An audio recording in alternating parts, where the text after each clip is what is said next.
여교사 머리에 급식판을 통째로 쏟아부으며 걸레라고 조롱한 고등학생들. 하지만 그녀의 정체는 인간병기라 불리는 707 특임대 출신 UDT 교관이었고 학생들을 개박살내고 참교육해서 인간으로 만드는 이야기입니다. 여러분들은 지금 어디에서 어떤 일을 하시면서 청취하고 계신가요? 각자 댓글로 남겨주시면 감사드리겠습니다. 영상 시청하시기 이전에 구독과 좋아요 부탁드립니다. 저희에게 큰 힘이 됩니다. 대한민국 중공업의 역사가 살아 숨쉬는 도시 포항. 용광로의 쇳물이 식을 틈 없이 흐르는 이 도시의 한편에는 마치 끓어오르다 남은 찌꺼기처럼 버려진 구역이 있었다. 낡은 공장과 항만의 녹슨 철조망 사이에 위태롭게 서 있는 포항철 강고등학교.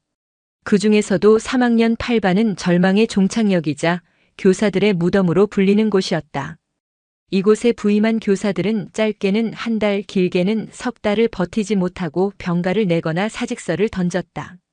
학생이라는 이름 아래 모여 있었지만 그들은 이미 사회의 낙오자이자 스스로를 포기한 야수들에 가까웠다.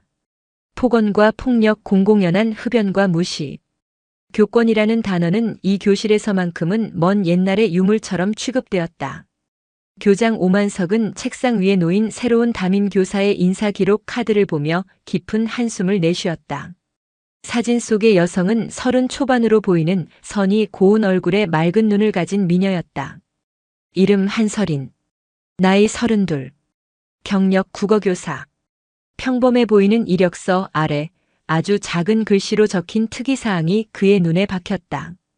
해군 특수전전단 UDTSEAL 부사관 전역. 육군 특전사 707 특수임무단 대테러 훈련 수료. 오만석은 마른 침을 삼켰다. 믿기지 않는 경력이었다. 이런 괴물 같은 이력을 가진 여성이 왜 하필이면 이 지옥 같은 곳에 제 발로 걸어 들어오려 하는지 도무지 이해할 수 없었다. 그는 돋보기를 들어 다시 한번 그 부분을 확인했다. 오타가 아니었다. 교장 선생님, 저를 부르셨습니까? 노크 소리와 함께 교장실 문이 열리고 사진 속의 여성이 걸어 들어왔다. 단정하게 묶은 머리, 몸에 꼭 맞는 정장 차림. 가녀려 보이는 실루엣 속에서도 어딘가 모르게 강철 같은 심지가 느껴졌다. 그녀가 바로 한설인이었다. 아, 한 선생님. 어서 오시오. 오만석은 자리에서 일어나 멋쩍게 악수를 청했다. 이야기는 많이 들었습니다. 그런데 괜찮겠습니까? 우리 학교 3학년 8반은 솔직히 말해서 정상적인 교육이 불가능한 곳입니다. 선생의 인격과 영혼까지 갉아먹는 곳이라고요. 한설이는 희미하게 미소를 지었다. 그 미소에는 연민도 두려움도 없었다. 오직 고요한 확신만이 담겨 있었다. 교장 선생님, 제가 UDT에서 첫 번째로 배운 것은 생존이 아닙니다. 그럼 무엇입디요? 버디 시스템입니다. 어떤 상황에서도 동료를 포기하지 않는 것. 수심 깊은 바닷속이든 적진 한가운데든 내 옆의 동료는 내가 반드시 지켜야 할 임무 그 자체입니다. 그녀의 눈빛이 순간 날카롭게 빛났다. 3학년 8반 아이들, 저에게는 구조해야 할 조난 신호를 보내는 버디들로 보입니다. 깊은 절망의 바다에 빠져 허우적대는 아이들이죠. 저는 그 아이들을 포기하러 온 것이 아니라 구하러 왔습니다. 오만석은 더 이상 아무 말도 할 수 없었다. 그녀의 목소리에는 단순한 각오를 넘어선 수많은 사선을 넘어온 자만이 가질 수 있는 무게가 실려 있었다. 그는 떨리는 손으로 3학년 8반의 교실 열쇠를 건넸다. 부디 몸 조심하십시오. 한설이는 열쇠를 받아 쥐고 가볍게 목례한 뒤 교장실을 나섰다. 복도를 걷는 그녀의 또각거리는 구두 소리가 유난히 크고 단단하게 울려 퍼졌다. 복도 창문 밖으로 학생들이 3-3-5 모여 담배를 피우고 있는 모습이 보였다. 교사들이 지나가도 전혀 아랑곳하지 않는 모습. 그들 중 한 명이 한설인을 발견하고는 휘파람을 불며 저속한 손짓을 했다. 한설이는 그들을 잠시 쳐다보았다. 경멸이나 분노가 아닌 마치 작전 지역의 지형과 표적을 확인하는 듯한 무감정한 시선이었다. 그녀의 발걸음은 조금도 흔들리지 않았다. 목적지는 단 하나, 지옥의 문이라 불리는 3학년 8반 교실이었다. 기이그. 낡은 철제 교실 문이 불쾌한 소리를 내며 열렸다. 그 순간 교실 안을 떠돌던 혼돈과 악의가 일제히 한 곳으로 집중되었다. 담배 연기와 욕설, 땀과 먼지가 뒤섞인 공기 속에서 30개의 야수 같은 눈동자가 문 앞에 선 한설인에게로 향했다. 호기심, 경멸, 조롱, 그리고 숨기지 않는 노골적인 성적 탐욕. 그 모든 감정이 뒤섞인 시선들이 마치 칼날처럼 그녀의 온몸을 훑었다. 교실은 전쟁이라도 치른 듯 했다. 부서진 책상과 의자, 깨진 유리창, 벽면을 가득 메운 음담 패설과 욕설 낙서. 이곳은 교실이 아니라 짐승들의 우리였다. 한설이는 아무렇지 않게 교탁을 향해 걸어갔다. 그녀가 한 걸음 내디딜 때마다 야유와 휘파람 소리가 터져 나왔다. 이야, 이번엔 존나 예쁜데? 얼마나 버티려나? 내가 보기엔 딱 일주일 각이다. 선생님, 우리랑 술래잡기 한번 할래요? 옷 벗기 술래잡기. 온갖 저속한 희롱이 쏟아졌지만 한설인의 표정에는 미동조차 없었다. 그녀가 교탁 앞에 서자 삐딱하게 앉아 이 모든 상황을 지켜보던 한 남학생과 눈이 마주쳤다. 권시혁. 3학년 8반의 실질적인 서열 1위이자 포항 일대에서도 알아주는 폭력 조직의 차기 보스로 거론되는 인물이었다. 그는 먹잇감을 관찰하는 맹수처럼 차갑고 냉정한 눈으로 한설인을 응시하고 있었다. 그때 권시혁의 오른팔이자 행동대장인 마강일이 자리에서 일어났다. 거대한 덩치에 험악한 인상을 한 그는 입에 물고 있던 담배를 뱉지도 않은 채 한설인에게 어슬렁거리며 다가왔다. 선생, 새로 왔으면 신고식을 치러야지. 마강일은 한설인의 바로 앞에서 걸음을 멈추고 그녀의 얼굴에 담배 연기를 길게 뿜어냈다. 지독한 니코틴 냄새와 함께 그의 역겨운 숨결이 느껴졌다. 우리 반 전통인데 새로운 선생은 나랑 블루스 한 곡 추는 거야. 어때, 영광이지? 마강일의 거친 손이 한설인의 어깨를 향해 뻗어오는 순간이었다. 교실 안의 모든 학생들이 숨을 죽였다. 권시혁의 입가에도 희미한 조소가 걸렸다. 그러나 마강일의 손은 한설인의 어깨에 닿지 못했다. 번개처럼 뻗어나온 한설인의 손이 마강일의 손목을 잡아채는가 싶더니 다음 순간 교실에는 악 하는 비명과 함께 뼈가 뒤틀리는 끔찍한 소리가 울려 퍼졌다. 단 1초. 한설이는 마강일의 손목을 꺾어 그의 등 뒤로 돌리고 다른 한 손으로는 그의 목덜미를 정확하게 제압했다. 거구의 마강일은 외마디 비명조차 지르지 못하고 무릎을 꿇었다. 그의 입에서 타액과 함께 피우던 담배가 바닥으로 떨어졌다. 한설이는 고통으로 몸부림치는 마강일의 귓가에 나지막이 속삭였다. 그녀의 목소리는 얼음처럼 차가웠다. 나는 블루스보다 탱고를 더 좋아해. 리드하는 사람이 있으면 파트너는 군말 없이 따라와야지. 안 그래? 교실은 얼어붙었다. 방금 전까지 떠들썩하던 공간은 숨소리 하나 들리지 않는 진공 상태가 되었다. 한설이는 마강일을 가볍게 밀쳐냈다. 그는 바닥에 나뒹굴며 꺾인 팔을 부여잡고 신음했다. 한설이는 헝클어진 옷매무새를 바로 하지도 않은 채 교실 전체를 향해 선포했다. 그녀의 목소리는 크지 않았지만 교실 구석구석까지 얼음 파편처럼 날아가 박혔다. 오늘부터 너희들의 담임이 된 한설인이다. 잘 들어. 여기는 더 이상 폐수 처리장이 아니다. 오늘부로 여기는 내 작전 구역이다. 그리고 내 작전 구역에서는 내 규칙을 따른다. 불만 있는 놈 있나? 아무도 대답하지 못했다. 그녀는 천천히 권시혁에게로 다가갔다. 권시혁은 여전히 삐딱한 자세를 유지하고 있었지만 그의 눈에는 처음으로 당혹감과 차가운 경계심이 떠올라 있었다. 한설이는 그의 책상 앞에 멈춰 서서 마치 그의 모든 것을 꿰뚫어 보고 있다는 듯 말했다. 권시혁. 아버지 권동진은 사채업과 유흥업소 운영. 어머니는 내가 어릴 때 집을 나갔고 폭행, 갈취, 협박으로 소년원 기록 2번. 입으로 떠드는 건 자신 있나 보네. 그런데 그 입 보통은 가진 게 없거나 겁이 많은 녀석들이 마지막으로 휘두르는 무기지. 넌 어느 쪽이지? 권시혁의 얼굴이 딱딱하게 굳었다. 자신의 개인정보를 줄줄 꿰고 있는 것도 놀라웠지만 자신의 가장 깊은 곳을 찔러오는 그녀의 말에 그는 아무런 대꾸도 할 수 없었다. 한설이는 다시 교실 중앙으로 돌아와 전체를 향해 마지막 경고를 날렸다. 똑똑히 새겨들어. 앞으로 나 한설인에게 그리고 이 교실의 그 누구에게든 성적 모욕이나 인격적 모독을 하는 자는 내가 직접 인간이 무엇인지 다시 가르쳐 주겠다. 신체 구조부터 사회적 역할까지 아주 상세하고 뼈저리게. 알아들었나? 그녀의 선포는 3학년 8반이라는 이름의 정글에 떨어진 새로운 법칙이었다. 야수들의 왕좌에 앉아있던 권시역의 세계에 감히 누구도 대적할 수 없을 것 같았던 그들의 질서에 아름답지만 강철보다 단단한 새로운 포식자가 등장한 순간이었다. 첫날의 충격 요법은 교실의 물리적인 소음을 잠재웠다. 더 이상 대놓고 야유를 보내거나 희롱을 하는 학생은 없었다. 하지만 그것은 복종이 아니었다.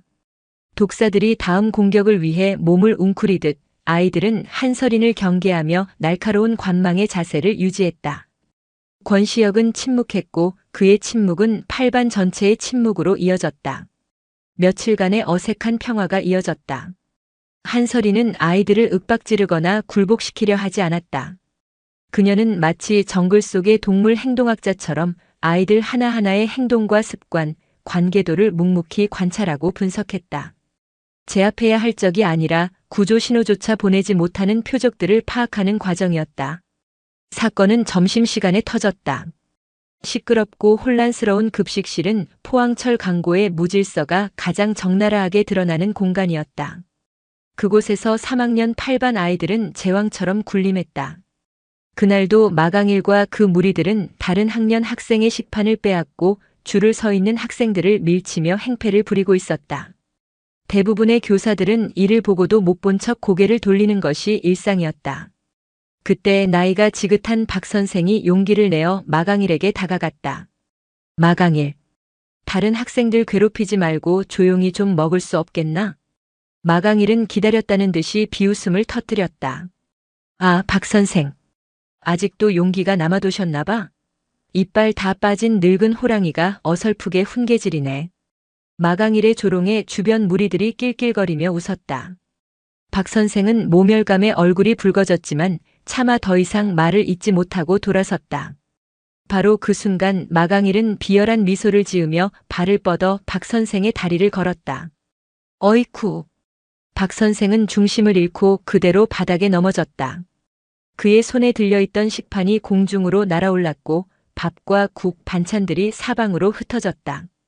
급식실은 순간 조용해졌고 모든 시선이 넘어진 박 선생과 그를 비웃는 마강일에게로 쏠렸다. 바로 그때였다. 막 배식을 받아 자리를 찾던 한설인이 그 광경을 목격했다. 그녀는 식판을 내려놓고 박 선생에게 다가가 그의 팔을 부축해 일으켰다. 괜찮으십니까, 선생님? 아, 한 선생님, 나는 괜찮으니 어서. 박 선생은 더 큰 싸움으로 번질까 두려워 한설인을 말리려 했다. 그러나 마강일의 시선은 이미 한설인에게 고정되어 있었다. 교실에서의 굴욕을 만회할 절호의 기회라고 생각한 것이다. 전교생과 모든 교사가 보는 앞에서 그녀를 짓밟아 버린다면 자신의 위신은 회복되고 그녀는 재기불능의 상태가 될 터였다. 마강일은 자신의 식판을 들고 천천히 한설인에게 다가갔다. 그의 얼굴에는 아기에 가득 찬 미소가 걸려 있었다. 이야, 우리 담임 선생님은 참 착하셔. 정의의 사도 납셨네. 근데 말이야, 선생. 착한 사람들은 꼭 이렇게 당하더라고. 말이 끝나는 순간 마강일은 손에 들고 있던 식판을 그대로 뒤집어 한설인의 머리 위로 쏟아부었다. 철퍼더그.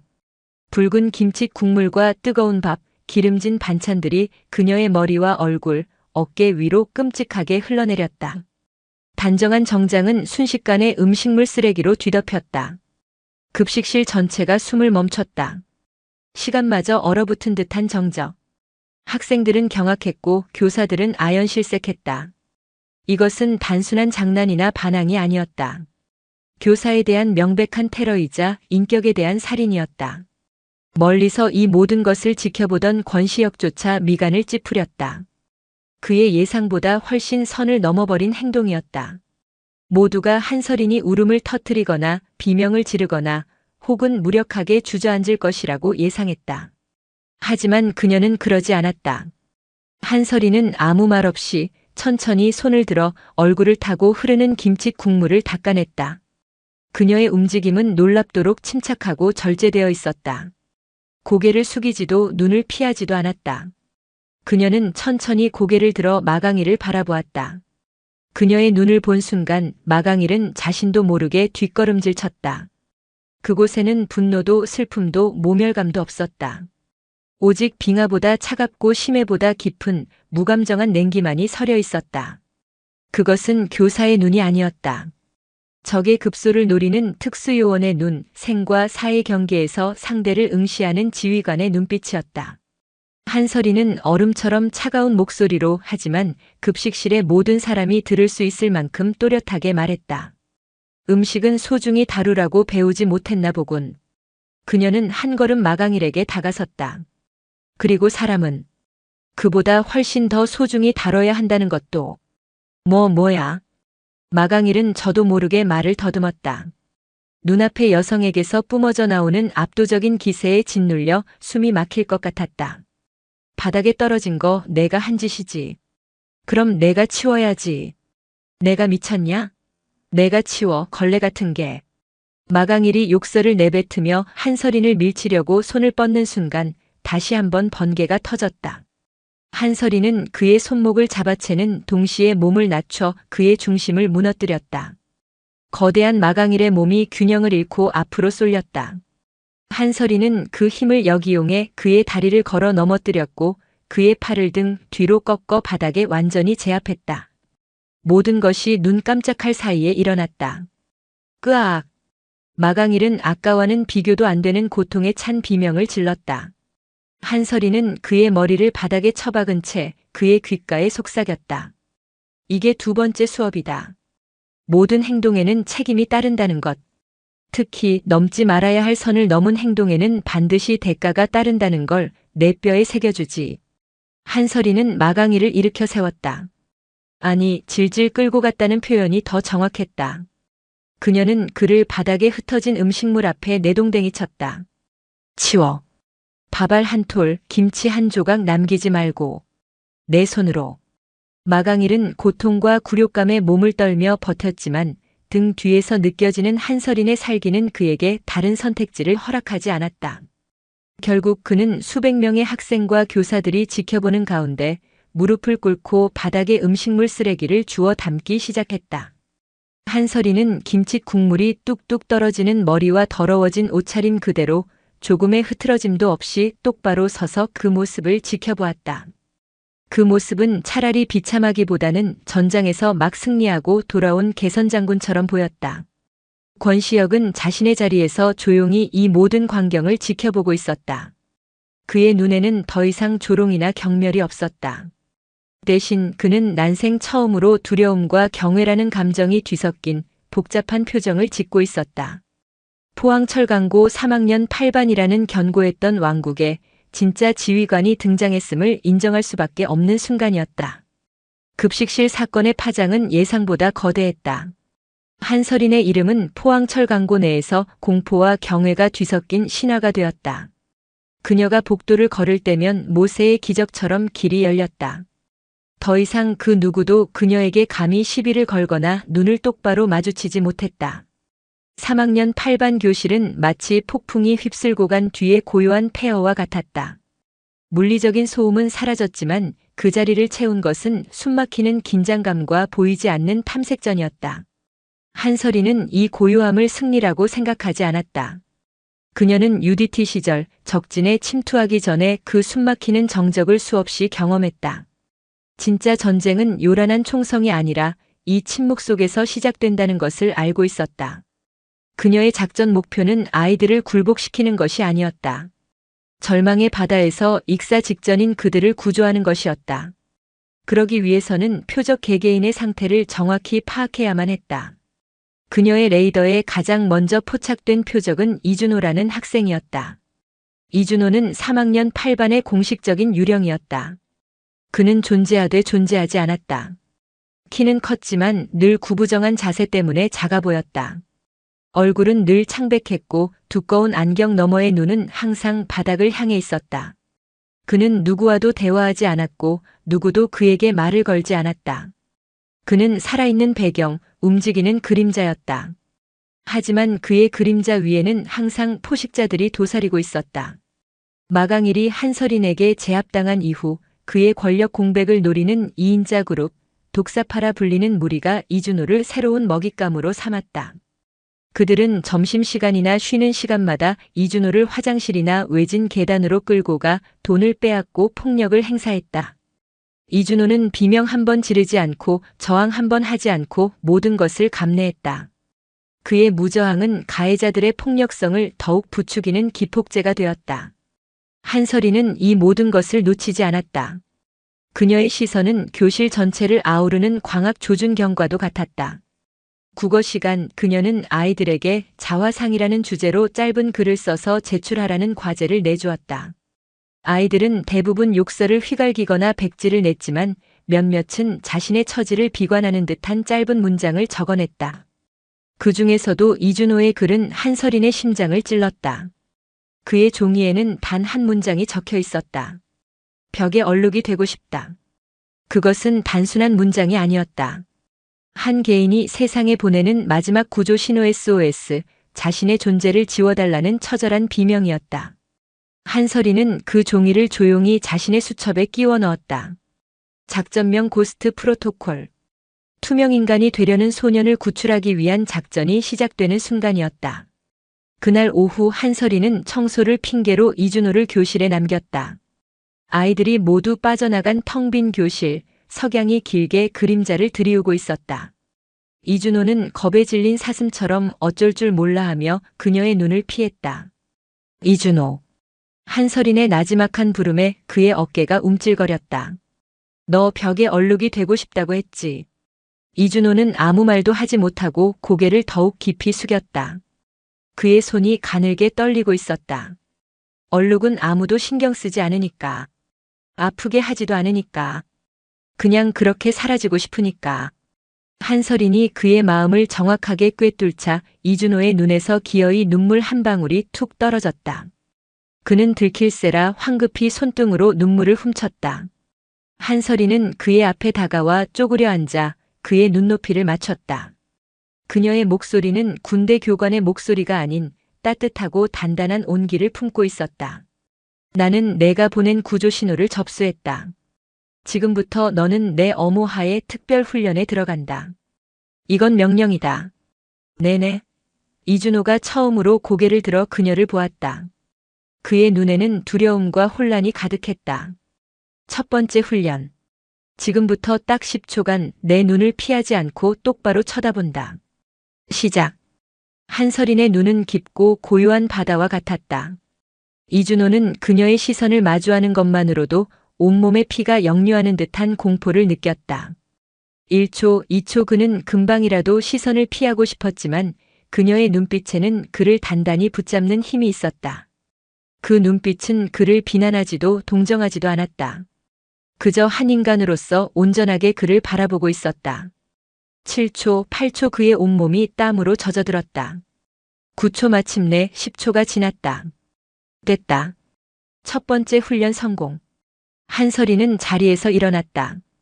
이준호는 가쁜 숨을 몰아쉬었다. 고작 10초 동안 눈을 마주쳤을 뿐인데 마치 100m 달리기를 전력으로 질주한 것처럼 심장이 터질 듯이 뛰었다. 하지만 이상하게도 두려움과 함께 아주 작은 성취감이 싹트는 것을 느꼈다. 두 번째 훈련. 내일 아침 교실로 들어올 때 가슴을 펴고 정면을 보고 걸어온다. 누군가와 눈이 마주쳐도 피하지 마. 딱 1초만 더 쳐다본다. 할 수 있겠나? 대답. 해보겠습니다. 모기만 한 목소리였지만 분명한 대답이었다. 한설이는 자신의 가방에서 낡은 책 한 권을 꺼내 그에게 건넸다. 헤르만 헤세의 데미안이었다. 새는 알에서 나오려고 투쟁한다. 알은 세계다. 태어나려는 자는 하나의 세계를 깨트려야 한다. 그녀는 책의 한 구절을 은조렸다. 내가 깨고 나와야 할 세상은 바로 내 자신 안의 두려움이다. 이 책 다 읽고 나에게 직접 감상문을 제출하도록. 이건 역시 명령이다. 다음 날 아침 이준호는 밤새 되뇌었던 한설인의 명령을 떠올리며 교문 앞에 섰다. 심장이 미친 듯이 뛰고 다리가 후들거렸다. 늘 쥐구멍에 숨듯 등교하던 그에게 정면을 보고 걷는다는 것은 에베레스트를 등반하는 것만큼이나 어려운 과제였다. 그는 대미한 책을 부적처럼 가슴에 품고 크게 심호흡을 한 뒤 첫 발을 내디뎠다.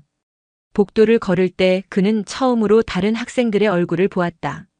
자신을 향한 무관심 혹은 경멸의 시선들. 그는 눈을 피하고 싶었지만 어제 한설인과 눈을 마주쳤던 10초를 떠올렸다. 그는 이를 악물고 정면을 응시했다.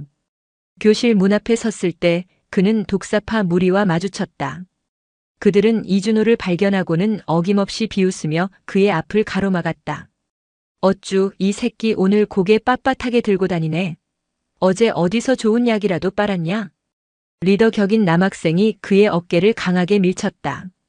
이준호는 비틀거리며 넘어질 뻔했지만 가까스로 중심을 잡았다. 평소 같았으면 그대로 고개를 숙이고 사과했을 것이다. 하지만 오늘은 달랐다. 그는 자신을 밀친 남학생의 눈을 딱 1초 동안 마주 보았다. 분노도 반항도 아니었다. 그저 나도 여기 있다고 말하는 듯한 희미하지만 분명한 존재의 신호였다. 남학생은 순간 당황했다. 늘 죽은 생선 같던 눈이 자신을 쳐다보는 것에 대한 이질감. 그는 괜히 욕설을 내뱉으며 이준호의 가슴팍을 다시 밀쳤다. 그 순간 이준호가 품고 있던 대미한 책이 바닥으로 떨어졌다. 뭐야, 이딴 책은. 야, 네 수준의 무슨 책이냐? 남학생이 발로 책을 짓밟으려는 순간이었다. 그만해라. 얼음장처럼 차가운 목소리가 교실의 공기를 갈랐다. 권시혁이었다. 그는 자신의 자리에 앉아 모든 것을 지켜보고 있었다. 그는 자리에서 일어나지도 않은 채 나지막하지만 누구도 거역할 수 없는 목소리로 말했다. 시끄럽다. 아침부터. 독사파 무리는 움찔했다. 마강일이 사라진 지금 권시혁에게 직접 거역하는 것은 자살행위나 다름없었다. 그들은 아쉽다는 듯 혀를 차며 이준호를 내버려 두고 자신들의 자리로 돌아갔다. 이준호는 떨리는 손으로 바닥에 떨어진 책을 주워들었다. 그는 자신도 모르게 권시혁의 자리를 쳐다보았다. 권시혁은 창밖을 보고 있었지만 이준호는 그가 자신을 도와줬다는 것을 알 수 있었다. 왜? 늘 자신을 벌레 보듯 하던 그가 왜? 권시혁 역시 혼란스러웠다. 그는 이준호 따위를 도울 생각은 추호도 없었다.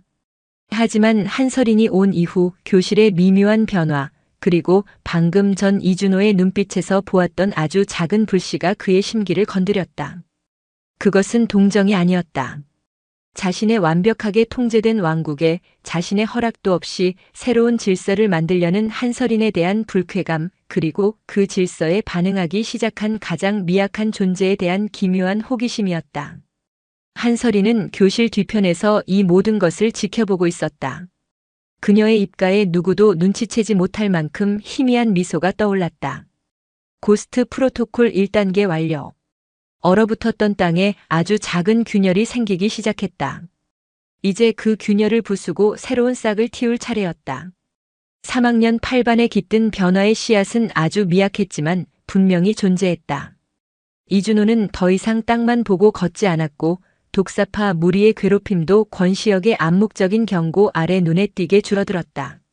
하지만 아이들의 마음속에 자리한 불신과 경계의 벽은 여전히 견고했다. 그들은 한설인의 힘을 인정했지만 그녀가 자신들의 편이라는 사실은 믿지 않았다. 교사는 결국 교사일 뿐이며 자신들과는 다른 세계의 사람이라고 선을 긋고 있었다. 한설인은 그 벽을 부술 기회를 기다렸다. 아이들에게 힘이란 단순히 상대를 굴복시키는 폭력의 다른 이름이었다. 그녀는 아이들에게 진정한 힘의 의미를, 그 힘이 향해야 할 방향을 온몸으로 증명해 보일 필요가 있었다. 기회는 예상치 못한 곳에서 찾아왔다. 학교 축제 준비 기간 3학년 8반은 그 어떤 활동에도 참여하지 않고 방치되어 있었다. 한설이는 그런 아이들에게 축제 부스 설계도 및 자재 구입이라는 임무를 부여했다. 물론 아무도 따르지 않았다. 그녀는 권시혁을 불렀다. 권시혁, 내가 책임지고 포항 시내에 있는 대형 문구점에서 필요한 자재들을 사와라. 내가 왜?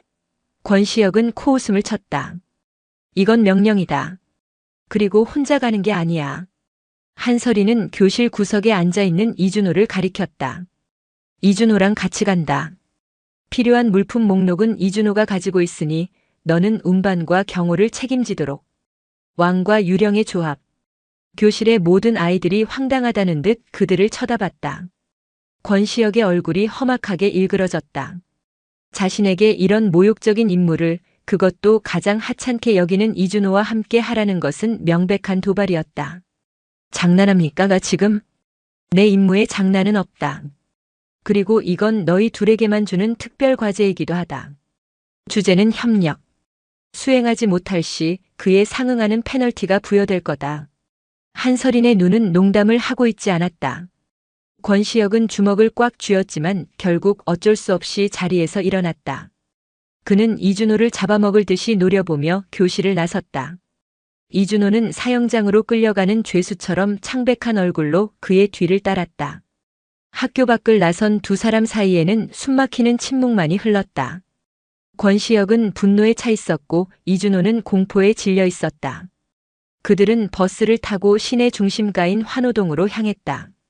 환호동은 포항의 번화가였지만 조금만 골목으로 들어가면 낡은 건물과 유흥가, 어두운 뒷골목이 공존하는 곳이었다.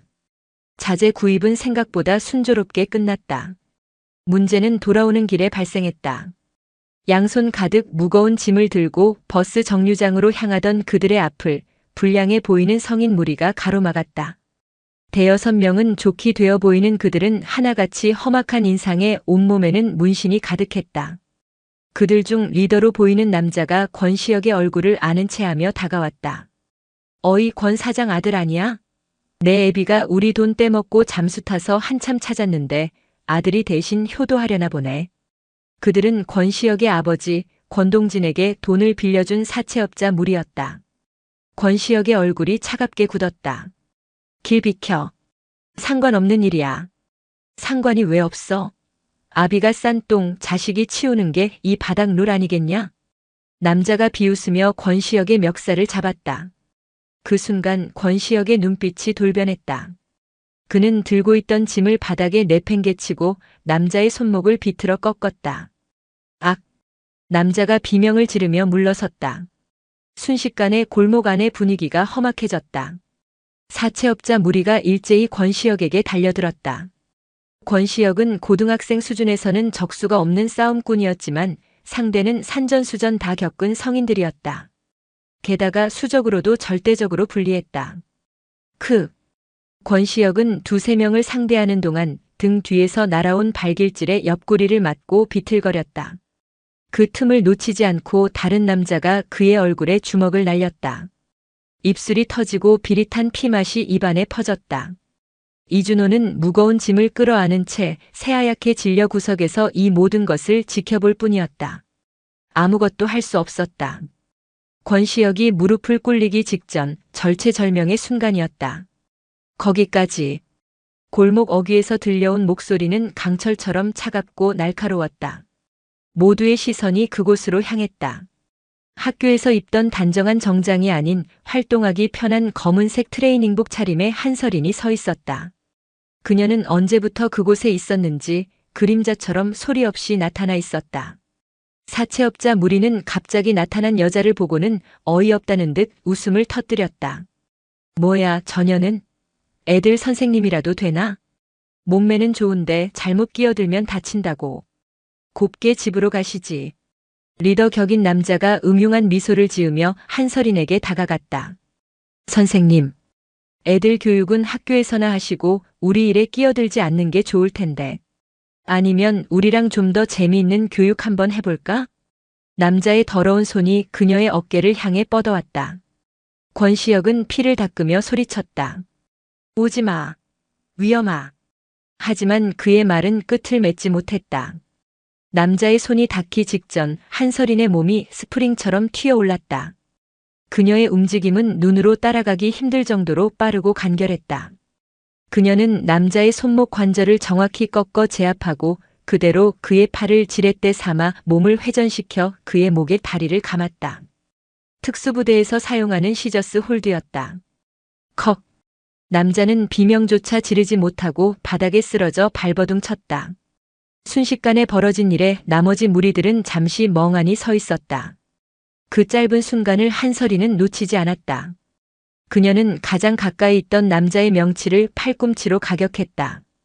급소를 맞은 남자는 숨을 쉬지 못하고 쓰러졌다.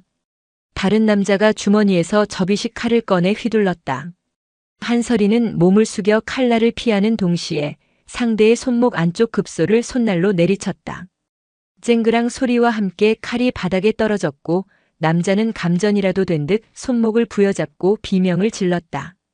그녀의 움직임에는 한치의 망설임이나 군더더기가 없었다. 그것은 싸움이 아니었다. 훈련된 전문가가 목표를 무력화시키는 작전이었다. 그녀는 골목의 지형지물을 완벽하게 활용했다. 벽으로 상대를 밀어붙여 중심을 무너뜨리고 버려진 맥주병 상자를 걷어차 상대의 시선을 분산시켰다. 권시혁은 넋을 잃고 그 광경을 바라보았다. 자신이 했던 싸움과는 차원이 달랐다. 그의 싸움이 분노와 힘의 과시였다면 한설인의 싸움은 철저하게 계산된 효율과 정밀함 그 자체였다. 그녀는 힘으로 상대를 압도하는 것이 아니라 상대의 힘을 역이용하고 급소를 정확하게 타격하여 최소한의 움직임으로 최대한의 효과를 냈다. 불과 1분도 되지 않아 건장한 성인 남성 대여섯 명이 골목 바닥에 쓰러져 신음하고 있었다. 한설이는 흐트러짐 없는 자세로 그들 가운데 서서 가쁜 숨을 몰아쉬었다. 그녀의 이마에 맺힌 땀방울이 그녀가 겪은 격전의 유일한 흔적이었다. 그녀는 쓰러진 남자들을 한심하다는 듯이 내려다보고는 경찰에 신고하려는 듯 휴대폰을 꺼내 들었다. 그러자 리더 격인 남자가 겁에 질려 다급하게 외쳤다. 자, 잘못했습니다. 다시는 안 나타나겠습니다. 제발 신고만은. 한설이는 잠시 그를 내려다보다가 휴대폰을 다시 주머니에 넣었다. 내 목숨값은 이 아이들이 무사한 걸로 대신 받겠다. 10초 준다. 내 눈앞에서 사라져. 그들은 기다렸다는 듯이 비틀거리는 몸을 이끌고 비명을 지르며 도망쳤다. 골목에는 다시 정적이 찾아왔다. 한설이는 그제야 권시혁과 이준호에게 다가갔다. 그녀의 눈빛은 방금 전의 살벌함은 온데간데 없고 다시 교사의 눈빛으로 돌아와 있었다. 괜찮나? 그녀는 권시혁의 터진 입술을 살폈다. 그의 팔뚝에도 길게 긁힌 상처가 나 있었다. 한설이는 아무 말 없이 자신의 옷소매를 찢어 그의 상처를 지혈해 주었다. 권시혁은 저도 모르게 움찔하며 그녀의 손길을 피했다. 당신 대체 정체가 뭡니까? 그의 목소리는 미세하게 떨리고 있었다. 눈앞의 여자는 자신이 알던 선생이라는 존재의 범주를 아득히 뛰어넘어 있었다. 한설이는 그의 상처를 마저 돌보며 담담하게 대답했다. 나는 너희들의 담임교사 한설인이다. 그 이상도 그 이하도 아니야. 그녀는 이준호에게도 다가가 그의 어깨를 두드려 주었다. 많이 놀랐지? 괜찮다. 이제 다 끝났어. 그 순간 권시혁은 보았다. 그녀의 손등에도 칼에 스친 듯 붉은 상처가 나 있고 피가 배어나오고 있었다. 하지만 그녀는 자신의 상처는 아랑곳하지 않고 오직 자신과 이준호의 안위만을 살피고 있었다. 진정한 힘이란 무엇인가? 그것은 상대를 짓밟고 군림하는 것이 아니었다. 소중한 것을 지키기 위해 자신을 기꺼이 위험에 내던지는 용기. 자신보다 약한 존재를 보호하는 책임감. 권시혁의 머릿속에서 자신이 믿어왔던 힘의 철학이 와르르 무너져 내리고 있었다. 그는 평생 처음으로 누군가에게 보호받았다는 생경한 감각에 휩싸였다. 그리고 그 대상이 자신이 그토록 무시하고 경멸했던 선생이라는 사실에 극심한 혼란을 느꼈다. 돌아오는 버스 안 세 사람 사이에는 아무런 대화도 오가지 않았다. 하지만 침묵 속에서 견고했던 불신의 벽에 거대한 균열이 생기고 있었다.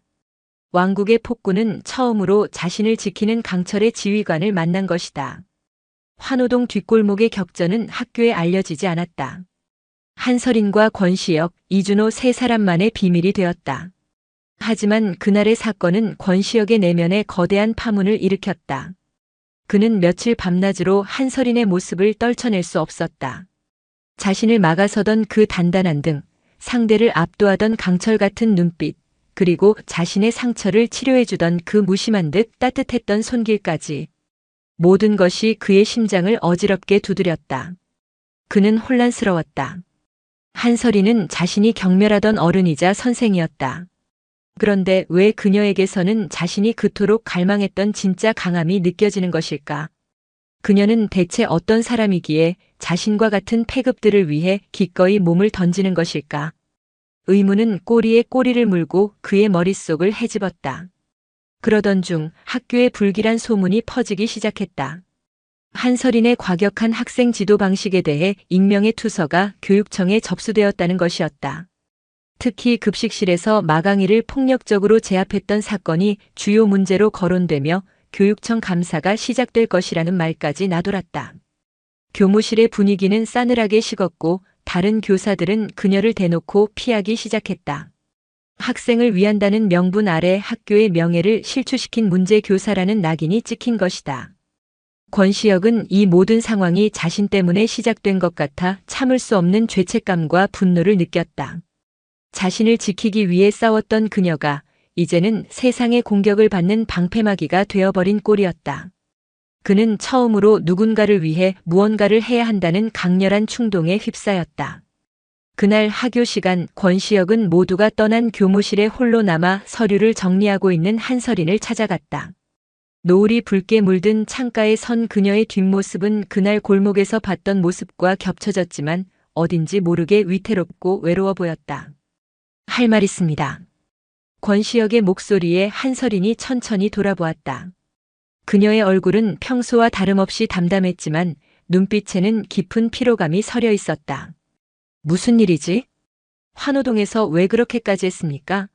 우리 같은 놈들 때문에 선생 인생 망가질 수도 있는 거 몰랐어요? 그의 목소리에는 날카로운 가시와 함께 서툰 걱정이 묻어 있었다. 한설이는 잠시 창밖을 바라보다가 나지막이 입을 열었다. 내가 왜 군대를 그만두고 교사가 됐는지 궁금하지 않나? 예상치 못한 질문에 권시혁은 대답하지 못했다. 그녀는 텅 빈 교무실 의자에 앉으며 아주 먼 곳을 바라보듯 아픈 과거를 꺼내놓기 시작했다.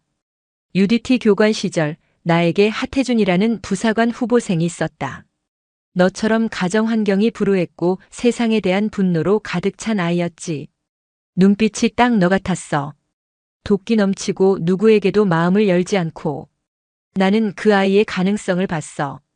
나처럼, 아니 나보다 더 강한 군인으로 만들 수 있을 거라고 생각했다. 그녀의 목소리가 미세하게 떨렸다. 그래서 누구보다 더 혹독하게 훈련시켰다. 한계까지 몰아붙이고 일부러 더 모질게 대했지. 강해져야 살아남는다고 약한 소리 하는 놈은 패급일 뿐이라고. 그게 그 녀석을 위한 최선이라고 믿었어. 잠시 침묵이 흘렀다. 교무실에는 그녀의 아픈 숨소리만이 감돌았다.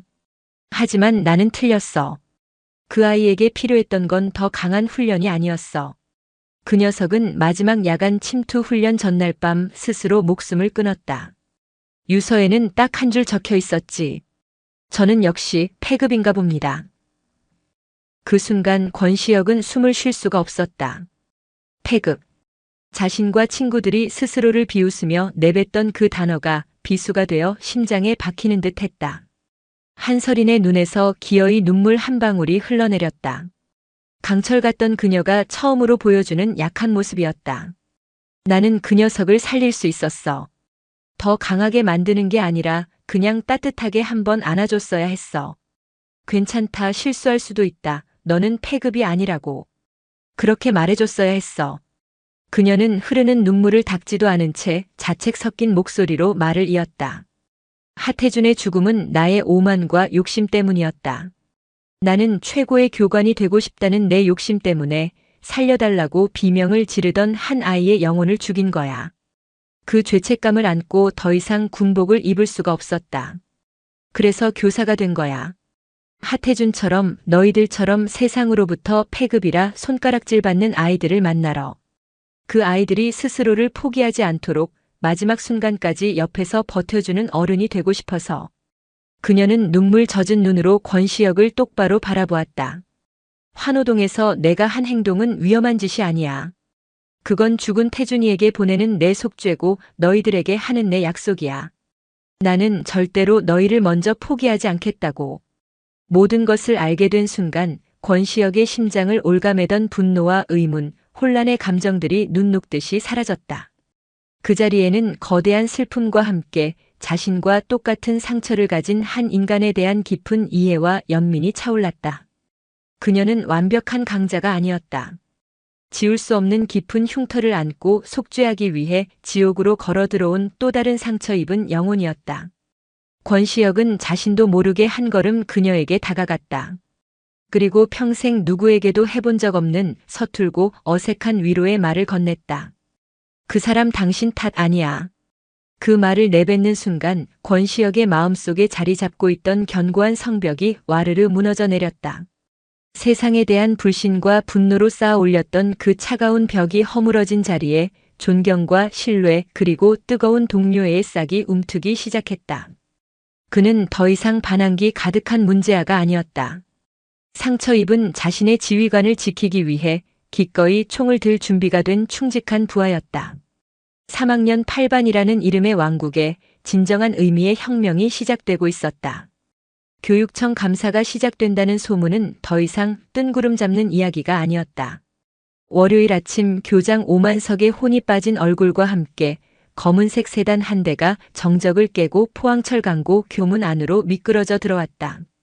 차에서 내린 것은 한치의 흐트러짐도 없는 정장 차림의 두 남녀였다.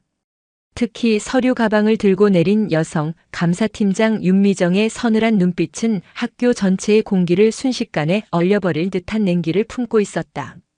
그녀는 원칙과 절차라는 칼날로 수많은 교사들의 운명을 결정해 온 교육청 내에서도 자비 없기로 유명한 인물이었다. 감사의 칼날은 정확히 한서린을 향해 있었다. 학교는 순식간에 태세를 전환했다. 어제까지 한서린의 눈치를 보며 설설 기던 교사들은 이제 그녀를 마치 전염병 환자처럼 피했다. 복도에서 마주치면 헛기침을 하며 시선을 돌렸고 교무실에서는 그녀의 책상 주변으로 보이지 않는 거대한 벽이 세워졌다. 교장 오만석은 그녀를 불러 학교의 명예를 위해서라도 조용히 원만하게 사태를 수습해달라는 사실상의 책임 전가이자 포기 선언을 통보했다. 그녀는 완벽하게 고립되었다. 이 모든 풍경을 3학년 8반 아이들은 짐승 같은 감각으로 지켜보고 있었다. 그들은 자신들이 부린 행패 때문에 자신들이 저지른 악행 때문에 한서린이 벼랑 끝에 몰렸다는 사실을 본능적으로 깨달았다. 교실 안에는 무거운 죄책감과 무력감이 납덩이처럼 가라앉았다. 늘 시끄럽던 교실은 이제 숨소리조차 내기 어려운 침묵의 공간이 되었다. 그들은 자신들을 두려워하던 어른들이 이제 한서린을 어떻게 대하는지 똑똑히 보았다. 그것은 비난과 경멸 그리고 너만 없으면 모든 게 편해진다는 암묵적인 압력이었다.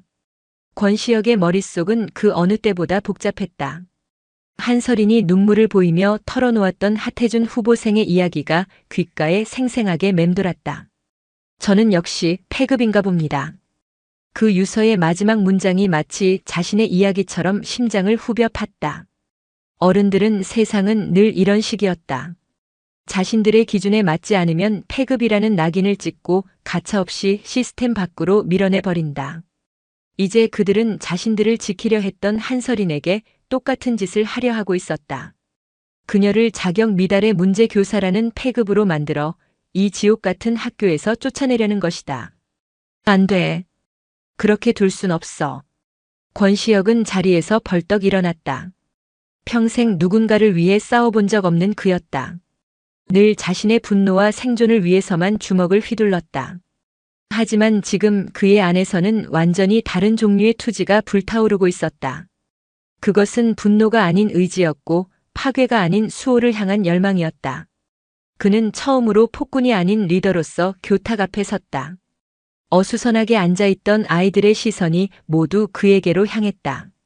다들 봤지? 저 새끼들이 우리 선생님한테 무슨 짓을 하고 있는지. 그의 목소리는 낮고 거칠었지만 그 안에는 이전에는 없었던 절실함이 담겨 있었다. 급식실에서 그 지랄 떤 거 우리가 시작한 거야. 그런데 지금 저들은 모든 책임을 선생님 혼자에게 떠넘기고 있어.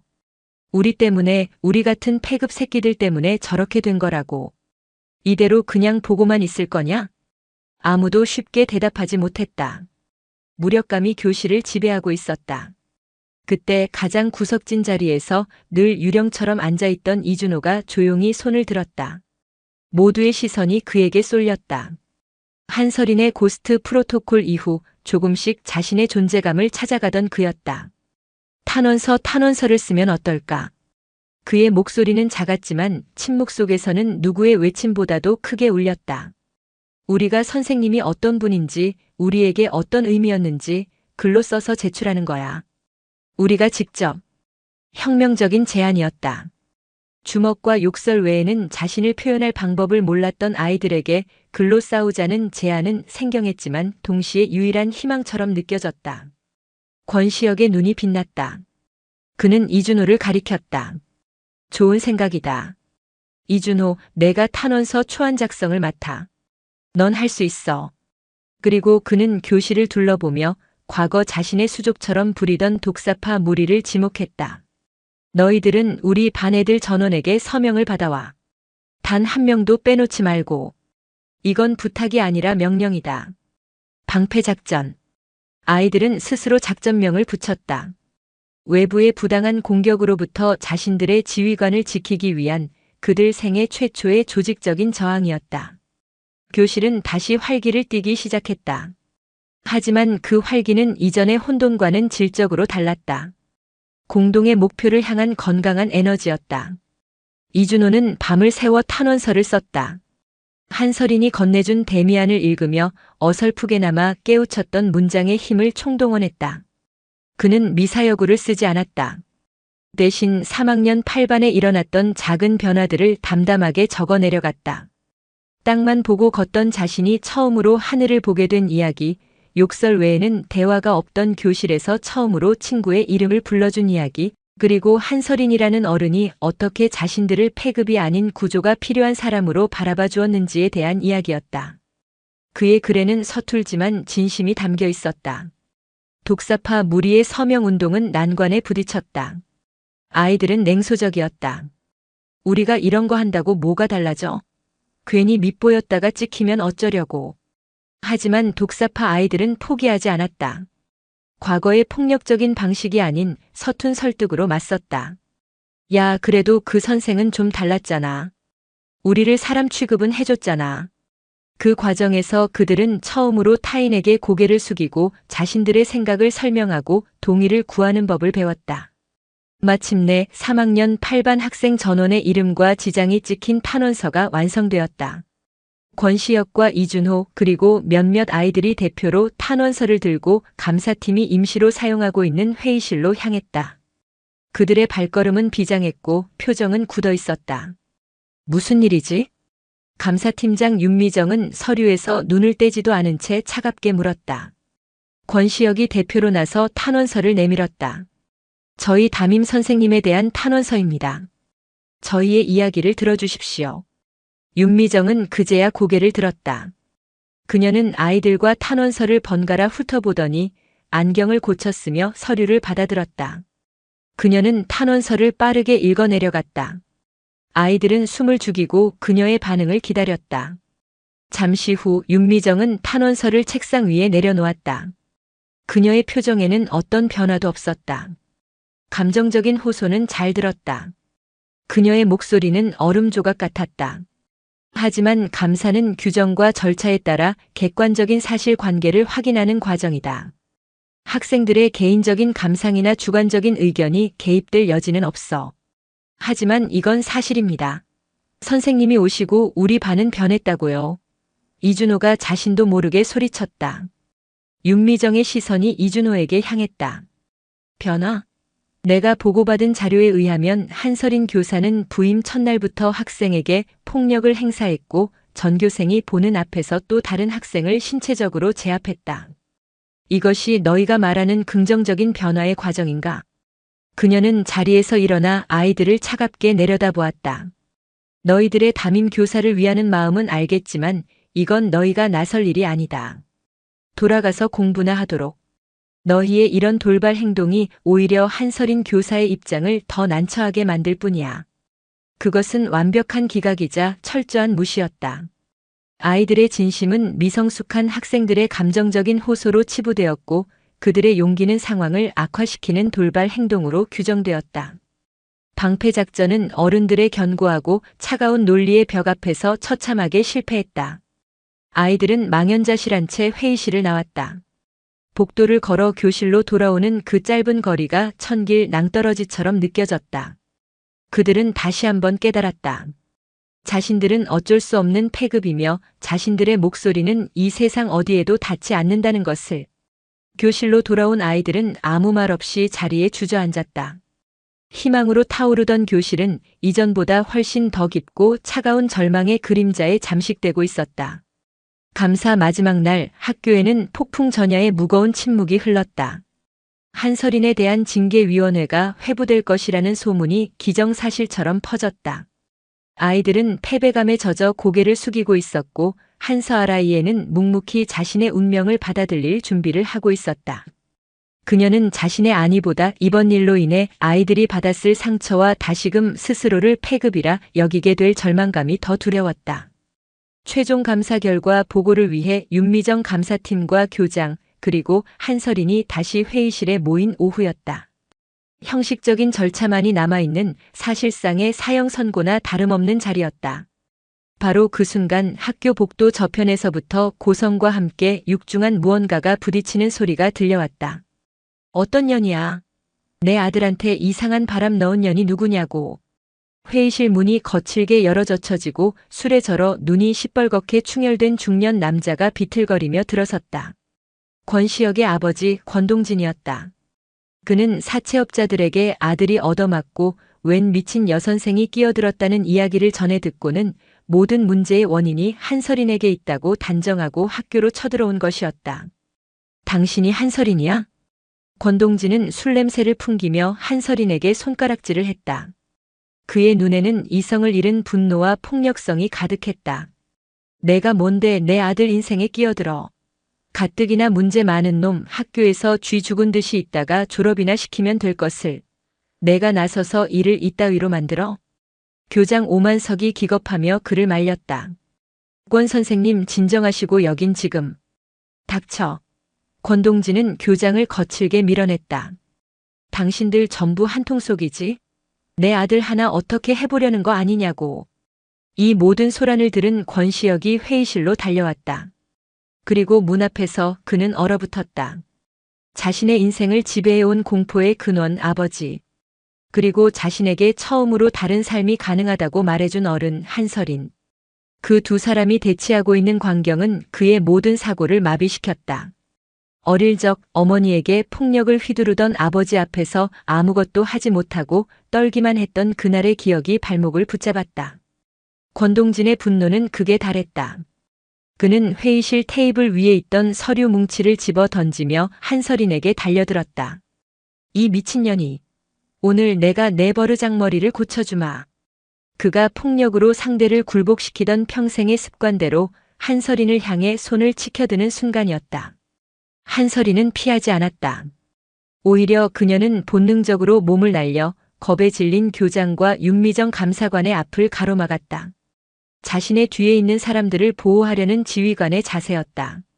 바로 그 모습이 얼어붙어 있던 권시혁의 심장에 불을 질렀다. 환호동 뒷골목에서 자신을 지키기 위해 망설임 없이 뛰어들었던 그녀의 등이 떠올랐다. 하태준의 죽음을 말하며 흘리던 그녀의 눈물이 떠올랐다. 나는 절대로 너희를 먼저 포기하지 않겠다고 했던 그녀의 약속이 떠올랐다. 아버지 그만해. 권시혁이 움직였다. 그는 마비된 다리를 억지로 끌며 아버지와 한설인의 사이로 걸어 들어갔다. 평생을 짓눌러온 공포의 그림자를 뚫고 처음으로 그는 아버지의 폭력 앞에 자신의 몸을 방패로 세웠다.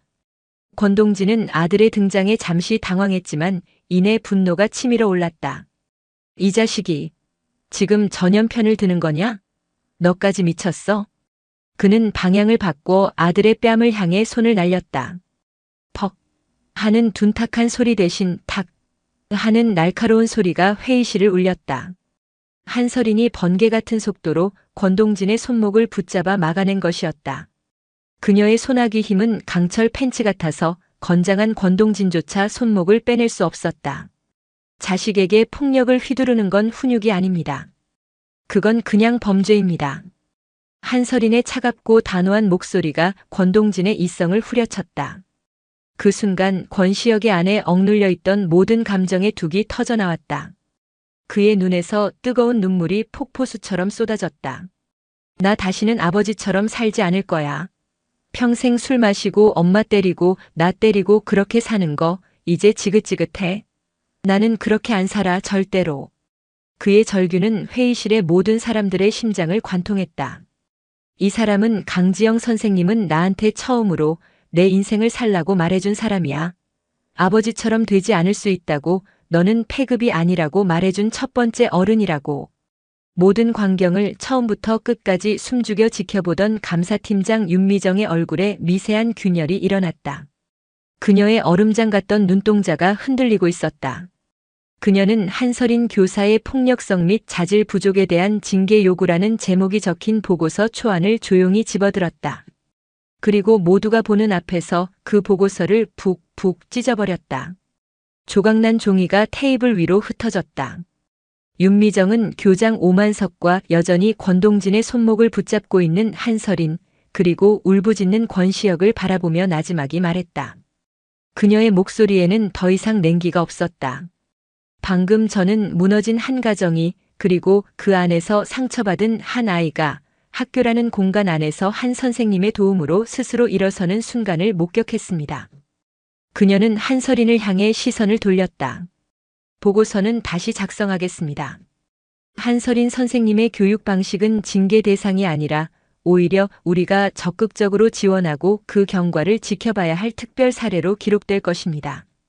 그것은 감사관의 선언이자 진짜 진실에 대한 인정이었다.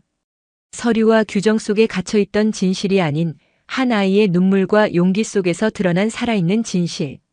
권시혁은 무너져 내리듯 주저앉아 오열했고, 한서린은 그의 곁에 조용히 다가가 떨리는 어깨 위에 단단하고 따뜻한 손을 올려놓았다. 지옥 같던 3학년 8반의 싸움은 그렇게 가장 아프고도 가장 찬란한 승리를 맞이하고 있었다. 감사가 끝난 뒤 포항철강고 3학년 8반에는 기묘한 평화가 찾아왔다. 권동진의 난동 사건은 경찰 조사로 이어졌고, 한서린의 교육 방식은 오히려 위기 학생을 위한 혁신적 접근이라는 이름으로 교육청의 인정을 받았다. 학교의 분위기는 180도 바뀌었다. 한서린은 더 이상 문제 교사가 아니었고, 3학년 8반은 누구도 건드릴 수 없는 성역처럼 여겨졌다. 하지만 교실 안의 변화는 훨씬 더 복잡하고 미묘했다. 권시혁은 더 이상 폭군으로 군림하지 않았다. 그는 혼란스러운 왕국을 물려받은 젊은 왕처럼 말없이 교실을 둘러보며 깊은 생각에 잠기는 날이 많아졌다. 그의 옆을 지키던 독사파 무리는 힘의 방향을 잃고 어색하게 서성였다. 이준호는 더 이상 투명 인간이 아니었다. 아이들은 어려운 문제가 생기면 그에게 조언을 구하기 시작했고, 그는 서툴지만 성심성의껏 친구들을 도왔다. 폭력과 조롱으로 유지되던 낡은 질서가 무너진 자리에 새로운 질서가 들어서기까지는 시간이 필요했다. 아이들은 어색했고 무엇을 해야 할지 몰랐다. 그들은 함께 싸워 이겼지만 싸움이 끝난 뒤의 일상을 어떻게 살아가야 하는지 배운 적이 없었다. 그들은 여전히 대한민국에서 가장 공부 못하는 꼴찌반이었다. 한서린은 아이들을 재촉하지 않았다. 그녀는 지휘관이 전투 후 병사들에게 휴식을 주듯 아이들 스스로가 새로운 관계와 질서를 만들어갈 시간을 묵묵히 기다려주었다. 그녀는 그저 매일 아침 교실 문을 열고 좋은 아침이다. 대원들이라고 인사하고 수업 시간에는 문학 작품을 읽으며 인간의 다양한 감정에 대해 토론하고 종례 시간에는 아무 말 없이 아이들의 얼굴을 하나하나 눈에 담을 뿐이었다. 그렇게 시간은 흘러 계절이 바뀌고 기말고사가 코앞으로 다가왔다. 아이들은 여전히 책보다는 창밖을 보는 시간이 많았다. 한서린은 그때가 왔음을 직감했다. 그녀는 종례 시간에 교탁 앞에 서서 새로운 작전명을 선포했다. 지금부터 우리는 꼴찌 탈출 작전에 돌입한다. 아이들은 어리둥절한 표정으로 그녀를 쳐다보았다. 작전 목표는 두 가지다. 첫째, 전원 과락 면제. 둘째, 우리 반 평균 점수를 전교 꼴찌에서 딱 한 계단 위로 올린다. 꼴찌 바로 위 7반을 잡는다. 터무니없는 목표는 아니었지만 평생 공부와 담을 쌓고 살아온 아이들에게는 에베레스트 등반처럼 느껴졌다. 교실에서는 에이, 그걸 어떻게 해요? 하는 불평과 불가능해요 하는 자주 섞인 목소리가 터져나왔다. 한설이는 아이들을 둘러보며 미소를 지었다. 너희는 혼자가 아니다. 우리는 팀이다. 지금부터 임무 중심적인 스터디 그룹, 작전조를 편성한다. 그녀가 발표한 작전조의 편성은 파격적이었다. 성적순이 아니었다.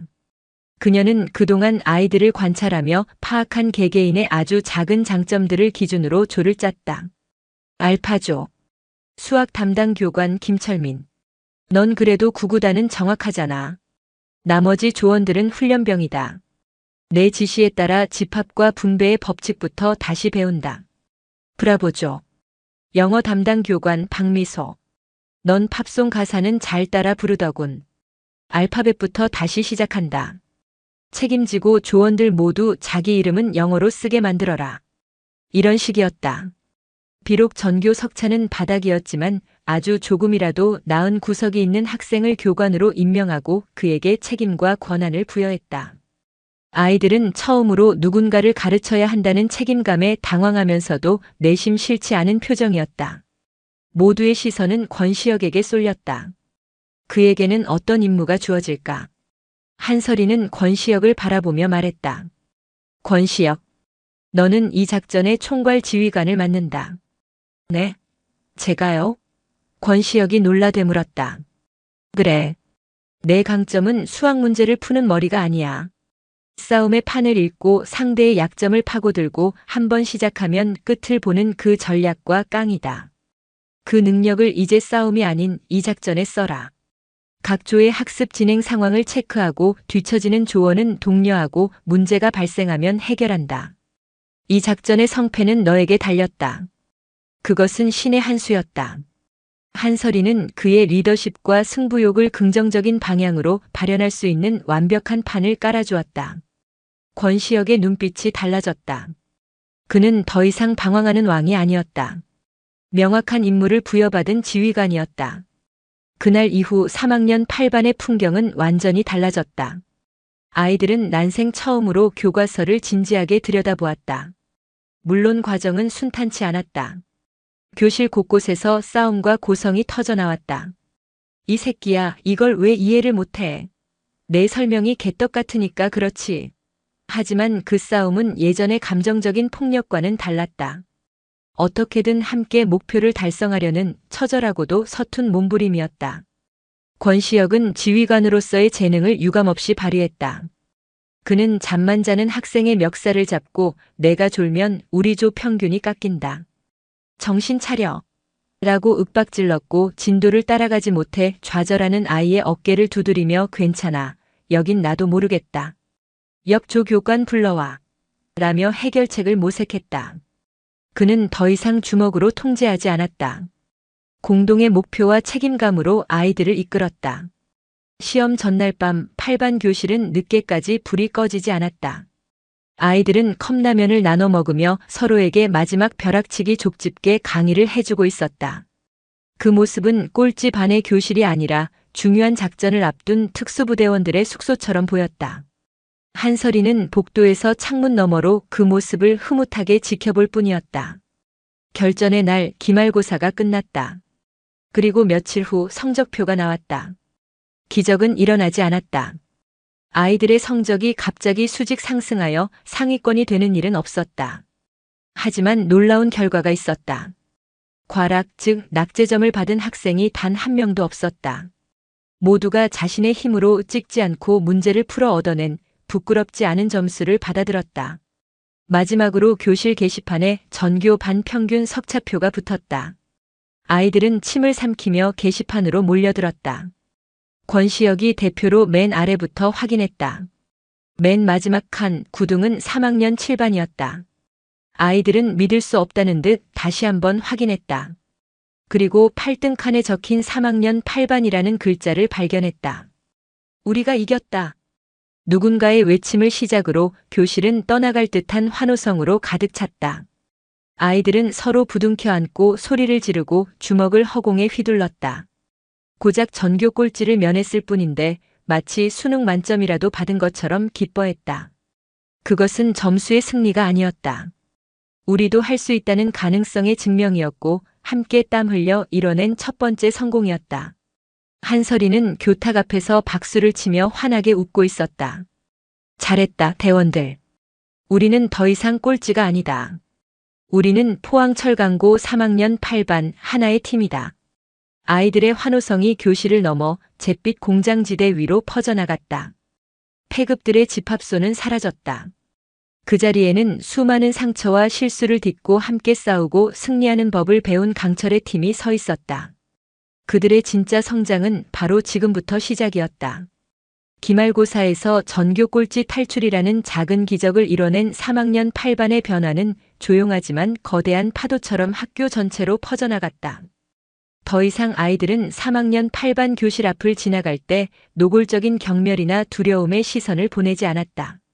대신 그 자리에는 이해할 수 없는 현상에 대한 호기심과 희미한 경계심이 자리 잡았다.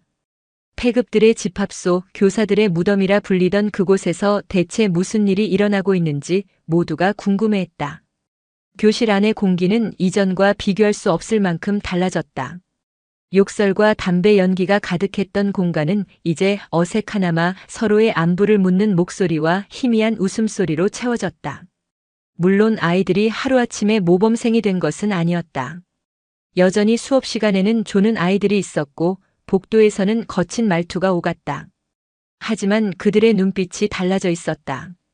과거에 텅 비고 공허했던 눈동자에는 이제 우리라는 이름의 작은 불씨가, 내일이라는 이름의 희미한 기대감이 담겨 있었다. 한설이는 이 모든 변화의 중심에서 묵묵히 자신의 자리를 지켰다. 그녀는 아이들에게 더 이상 명령하지 않았다. 대신 질문을 던졌다. 이 문제는 어떻게 풀어야 할까? 졸업하면 뭘 하고 싶나? 내 생각은 어때? 그녀는 아이들 스스로가 생각하고 선택하고 책임지는 법을 배우도록 한 걸음 뒤에서 지켜보는 조력자의 역할을 자처했다. 아이들은 그런 그녀의 방식을 통해 자신들이 더 이상 통제와 지시의 대상이 아닌 존중받는 하나의 인격체임을 서서히 깨달아갔다. 그렇게 평화로운 시간이 흐르던 어느 날, 가을의 문턱에서 포항철 강고의 가장 큰 연례 행사인 전교 체육대회 공고가 나붙었다. 체육대회는 단순한 운동 경기가 아니었다. 각 반의 명예를 걸고 종합 우승의 상징인 봉황기를 차지하기 위한 치열한 전쟁터였다. 이 소식이 전해지자 3학년 8반 교실은 다시 예전의 냉소적인 분위기로 돌아갔다. 체육대회? 우리랑 상관없는 얘기잖아. 어차피 꼴찌는 정해져 있는데 뭐하러 힘을 빼. 그냥 그늘에 앉아서 구경이나 하다가 집에 가는 날이지. 수년간 쌓여온 패배의 기억은 아이들의 뼛속 깊이 새겨져 있었다. 3학년 8반에게 체육대회란 다른 반 아이들의 들러리를 서고 조롱의 대상이 되는 1년 중 가장 비참하고 굴욕적인 날에 불과했다. 기말고사 성적을 한 계단 올린 것은 그들만의 작은 승리였을 뿐 전교생 앞에서 자신들의 무력함을 다시 한번 확인해야 한다는 사실이 두려웠던 것이다. 그들의 패배주의에 불을 지핀 것은 바로 아래 등수였던 3학년 7반이었다. 7반의 반장이자 전교 회장인 나진성은 공부도 잘하고 운동도 잘하는 소위 말하는 모범생의 표본이었다. 그는 복도에서 권시혁과 마주치자 노골적인 비웃음을 흘리며 시비를 걸어왔다. 어이 8반. 시험 한 번 잘 찍었다고 아주 기세등등하네. 운도 실력이라고는 하지만 너희 같은 패급들한테는 과분한 행운이었지. 권시혁의 눈썹이 꿈틀했다. 하지만 그는 예전처럼 주먹을 날리는 대신 차갑게 상대를 쏘아보며 대꾸했다. 할 말 없으면 비켜. 나진성은 어깨를 으쓱하며 과장된 몸짓으로 말을 이었다. 이번 체육대회 때 확실히 보여줄게. 너희는 영원한 꼴찌고 우리는 너희와는 격이 다르다는 걸. 봉황기는 당연히 우리 7반 차지가 될 거고 너희는 작년처럼 운동장 구석에서 먼지나 먹고 있게 되겠지. 기대해라. 나진성의 조롱 섞인 목소리는 8반 아이들의 자존심을 정면으로 핥히었다.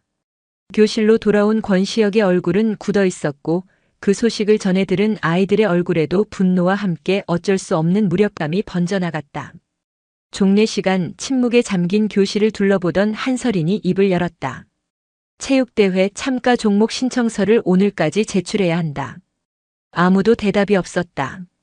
그녀는 다시 한번 말했다. 전투를 회피하는 군인에게는 오직 두 가지 미래만 있을 뿐이다. 불명예 제대 혹은 적의 포로가 되는 것. 너희는 어떤 미래를 선택하겠나? 그때 한 학생이 볼멘 소리로 중얼거렸다. 어차피 싸워봤자 지는 싸움이잖아요. 그 말을 기다렸다는 듯 한설인의 눈빛이 날카롭게 빛났다. 지는 게 두려운 건가 아니면 싸우기도 전에 스스로를 패급이라 단정하고 도망치는 건가? 그녀의 말은 아이들의 가장 아픈 곳을 찔렀다. 패급. 그들은 그 지긋지긋한 단어에서 벗어나기 위해 발버둥 쳐왔다. 그런데 지금 그들 스스로가 다시 그 단어 뒤로 숨으려 하고 있었다. 나는 너희에게 우승하라고 말하지 않겠다. 봉황기를 가져오라고도 하지 않겠다. 하지만 단 하나 이것만은 명령한다. 팀으로서 싸워라. 그리고 팀으로서 끝까지 버텨라. 우리는 포항철강고 3학년 8반이다. 더 이상 누구의 들러리도 구경꾼도 아니다.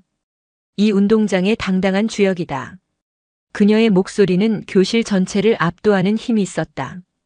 아이들의 눈빛이 흔들리기 시작했다. 그때 권시혁이 자리에서 일어나 한설인을 향해 말했다. 그의 목소리에는 지휘관으로서의 결의가 담겨 있었다. 작전 계획을 하달해 주십시오, 교관님. 그 한마디가 기폭제가 되었다. 아이들의 눈에 다시 불이 붙기 시작했다. 그래, 한번 해보자. 지더라도 그냥 지지는 말자. 교실의 공기가 뜨겁게 달아올랐다. 3학년 8반의 마지막 임무 봉황기 탈환 작전이 시작되는 순간이었다. 그날부터 3학년 8반은 전쟁터를 방불케 했다. 한설이는 아이들의 담임 교사가 아닌 야전 지휘관으로 돌변했다. 그녀는 UDT 시절의 훈련 프로그램을 아이들의 수준에 맞게 변형시켜 체계적이고 과학적인 훈련을 지휘했다. 첫 번째 훈련은 단체 줄다리기였다. 아이들은 그저 힘으로만 잡아당기면 이기는 경기라고 생각했다. 하지만 한설인의 생각은 달랐다. 줄다리기는 힘이 아니라 과학이다. 무게 중심, 마찰력, 그리고 팀원 전체의 호흡이 승패를 결정한다. 그녀는 땅바닥에 그림을 그려가며 힘의 분산 원리를 설명했고, 과거 독사파의 덩치 큰 아이들을 맨 앞에 앵커로 배치했다.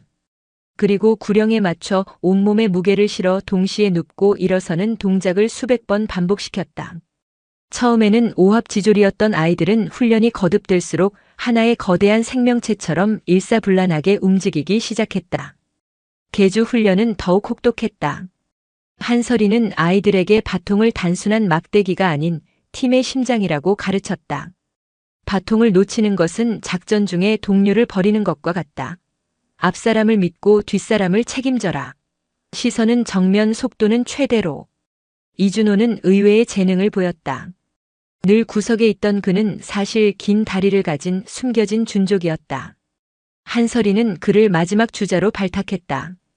처음에는 자신 없어 하던 이준호는 친구들의 응원 속에서 점점 자신감을 찾아갔고 그의 눈빛은 더 이상 바닥이 아닌 결승선을 향해 있었다. 가장 중요한 축구 훈련은 권시혁이 지휘를 맡았다. 한설이는 그에게 축구공이 아닌 체스판을 주었다. 너는 메시가 될 필요가 없다. 너는 그라운드의 지휘관 과르디올라가 되어야 한다. 각 선수의 장단점을 파악하고 최적의 위치에 배치해라. 상대의 허를 찌르는 전략을 세우고 경기의 흐름을 읽어라. 권시혁은 밤늦게까지 축구 전술 동영상을 보며 전략을 연구했다. 그는 기술은 부족하지만 체력이 좋은 아이를 수비수로, 발은 느리지만 시야가 넓은 아이를 미드필더로 배치하는 등 최적의 포메이션을 구성했다. 아이들은 처음으로 주먹이 아닌 머리와 팀워크로 싸우는 법을 배우고 있었다. 체육대회 당일 포항철강고 운동장은 학생들의 함성과 응원 열기로 가득했다. 다른 반 아이들이 화려한 반 티셔츠와 응원 도구로 치장한 반면 3학년 8반 아이들은 그저 낡은 체육복 차림이었다. 하지만 그들의 눈빛만큼은 그 어떤 밤보다도 결연하고 단단했다. 오전 경기가 시작되었다. 첫 종목인 단체 줄다리기 결승. 상대는 작년 우승팀이자 가장 강력한 우승 후보인 3학년 2반이었다. 경기가 시작되자 2반 아이들은 무서운 기세로 줄을 당겼다. 8반 아이들은 속수무책으로 끌려가는 듯 보였다. 패배가 눈앞에 보이는 순간 한설인의 외침이 터져나왔다. 버텨. 지금이다. 전원 자세 낮춰. 아이들은 훈련한 대로 일제히 몸을 낮춰 땅에 주저앉듯 버텼다. 힘의 중심이 낮아지자 끌려가던 줄이 팽팽하게 멈춰섰다. 상대가 당황한 그 찰나의 순간. 일어서. 하나, 둘, 셋. 권시역의 구령에 맞춰 아이들은 하나의 거대한 파도처럼 동시에 일어나며 온몸의 무게를 실어 줄을 당겼다. 으라차차차. 함성과 함께 중앙의 붉은 깃발이 거짓말처럼 8반 쪽으로 넘어왔다. 심판의 호루라기 소리가 울리고 3학년 8반의 첫 승리가 확정되었다. 아이들은 서로 부둥켜 안고 포효했다. 운동장의 모든 학생들은 충격에 휩싸였다. 이어진 계주 경기. 8반은 예선과 준결승을 압도적인 실력으로 통과하며 결승에 진출했다. 마지막 주자 이준호가 바통을 이어받았을 때 그는 2위와 상당한 격차를 보이며 선두로 달리고 있었다. 하지만 승리를 눈앞에 둔 순간 너무 긴장한 탓에 결승선 앞에서 발이 엉켜 넘어지고 말았다. 그는 간발의 차이로 2위에 머물렀다. 아이들은 아쉬워했지만 누구도 넘어진 이준호를 탓하지 않았다. 오히려 그에게 달려가 괜찮아. 잘했어. 라며 그의 등을 두드려 주었다. 이준호는 아쉬움의 눈물을 흘렸지만 그 눈물은 더 이상 외로움의 눈물이 아니었다. 오후가 되고 모든 점수를 합산한 결과 봉황기의 향방은 마지막 경기인 축구 결승전의 결과에 따라 결정되게 되었다. 운명의 장난처럼 결승 상대는 3학년 7반이었다. 나진성은 경기 시작 전 권시혁에게 다가와 다시 한번 도발했다. 꼴찌들의 반란은 여기까지다. 이제 현실을 깨닫게 해주지. 경기는 시작부터 팽팽했다. 7반은 개인 기량이 뛰어난 선수들을 앞세워 8반의 골문을 계속해서 위협했다. 반면 8반은 권시혁의 지휘 아래 끈끈한 조직력과 압박 수비로 맞섰다. 전반전이 거의 끝나갈 무렵 7반의 에이스가 현란한 개인기로 수비수 2명을 제치고 선제골을 터뜨렸다. 스코어 1대0. 전반전이 그대로 종료되고 8반 선수들은 지친 몸을 이끌고 벤치로 돌아왔다. 패배의 그림자가 다시 드리우는 듯 했다. 아이들은 서로를 탓하기 시작했다. 내가 제대로 막았어야지. 패스를 왜 그따위로 해. 팀워크에 균열이 생기는 절체절명의 위기였다. 그때 한설인이 아이들 앞에 섰다. 그녀는 화를 내지 않았다. 대신 물병을 하나씩 나눠주며 조용한 목소리로 말했다. 고개 들어라. 아직 경기 안 끝났다. 지금 너희 모습, UDT의 지옥주 훈련 마지막 날 밤에 내 동기들 모습과 똑같다. 육체는 한계에 다다랐고 정신은 무너지기 직전이지. 그때 교관이 우리에게 뭐라고 했는지 아나? 아이들은 숨을 죽이고 그녀의 다음 말을 기다렸다.